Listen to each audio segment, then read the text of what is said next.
गोदी मीडिया के एंकर राबड़ी देवी की शिक्षा का मजाक तो उड़ाते हैं, मगर स्मृति ईरानी की फर्जी डिग्री पर सवाल नहीं उठाते। लालू प्रसाद यादव को ललुआ कहकर तो बुलाते हैं, लेकिन नरेंद्र मोदी के सामने मोदी जी कहकर मिमियाते हैं।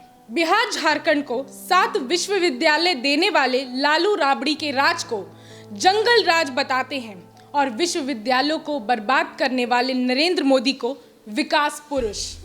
इस देश की मीडिया की ये विडंबना है, इस देश के पत्रकारों की ये जातिवादी दुर्भावना है।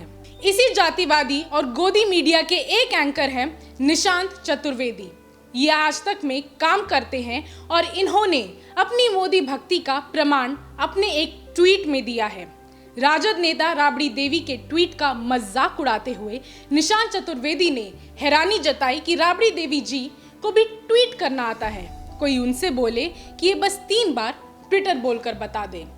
इसी ट्वीट में उन्होंने हैशटैग लालू भी जोड़ दिया, यानी कि वो सीधे तौर पर लालू राबड़ी के ऊपर अटैक कर रहे थे, बिहार की पूर्व मुख्यमंत्री का मजाक उड़ा रहे थे। वो सीधा अपना जातिवादी चरित्र दिखा रहे थे। निशांत चतुर्वेदी को उनकी मोदी भक्ति के लिए आशीर्वाद मिले या ना मिले, लेकिन इस घटिया बयान के लिए आलोचना जरूर मिल रही है। निशांत ने ये ट्वीट राबड़ी की उस ट्वीट के जवाब में किया था जिसमें वो नरेंद्र मोदी के इंटरव्यू पर कटाक्ष कर रही थी। उनके इस ट्वीट में सिर्फ राजनीतिक मतभेद नहीं था, बल्कि जातिगत दुर्भावना भी भरी पड़ी थी। किसी पिछड़े को नाकाबिल बताने का इरादा छुपा हुआ था। मोदी भक्ति में निशांत चतुर्वेदी इतने लीन हो गए कि वो भूल गए कि राबड़ी देवी कई साल बिहार की मुख्यमंत्री भी रही हैं, विश्वविद्यालय भी दिए हैं, शिक्षा का स्तर भी सुधारा है। बिहार में सबसे ज्यादा विश्वविद्यालय लालू और राबड़ी की ही देन है। निशांत चतुर्वेदी जैसे गोदी मीडिया के एंकर स्मृति ईरानी के एजुकेशनल क्वालिफिकेशन पर कोई सवाल नहीं करते, नरेंद्र मोदी की फर्जी डिग्री पर कोई सवाल नहीं करते। फिर चाहे खुद निशांत चतुर्वेदी ही अपने माफीनामे में टूटी फूटी अंग्रेजी का इस्तेमाल क्यों ना करें, फिर चाहे किसी और की पढ़ाई लिखाई का मजाक उड़ाने वाला ये एंकर खुद ही ठीक से अंग्रेजी ना लिख पाए, लेकिन उसका भी मजाक नहीं उड़ाना चाहिए। सवाल होना चाहिए इनकी मोदी भक्ति और जातिवादी सोच पर।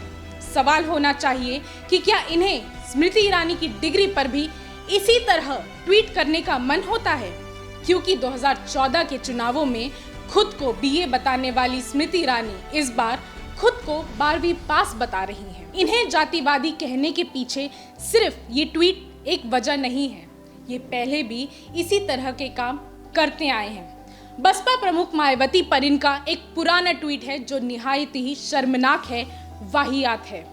ये जातिवादी भी हैं और महिला विरोधी भी। इस ट्वीट पर बवाल मचने लगा तो डिलीट कर दिया। ऐसे जातिवादी पत्रकारों को ये बात क्यों नहीं समझ में आती कि अब सोशल मीडिया का दौर है। महिलाएं, दलित, पिछड़े और अल्पसंख्यक भी उतनी ही तेजी से सोशल मीडिया का यूज कर रहे हैं जैसे कि ये गोदी मीडिया के पत्रकार। अब आसान नहीं है कि उनके नेताओं के बारे में इतना भला बुरा कहकर बच निकल जाए। हर बात का जवाब देना पड़ेगा, माफी मांगनी पड़ेगी, जैसा कि इस एंकर ने माफी मांगी थी, लेकिन उसमें भी अपनी बात सही तरीके से न लिख पाने की गलती से शर्मिंदा होकर ट्वीट को डिलीट कर दिया।